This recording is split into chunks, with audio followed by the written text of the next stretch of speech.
In this tutorial, I'll show you how to upload project on GitHub. Firstly, download and install GitHub Desktop from desktop.github.com. Open the application and log into your GitHub account.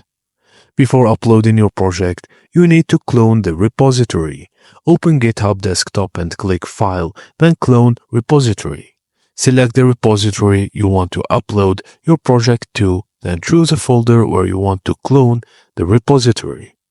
Click Clone to download the repository to your local system. Then navigate to the folder where you cloned the repository.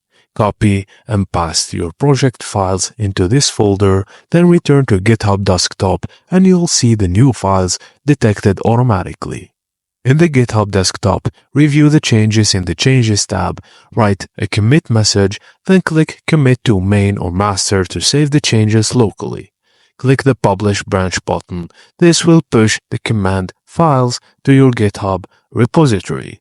Open GitHub and refresh the page to check if your files are uploaded successfully. And that's it, guys. Thank you for watching, and please don't forget to like and subscribe for more.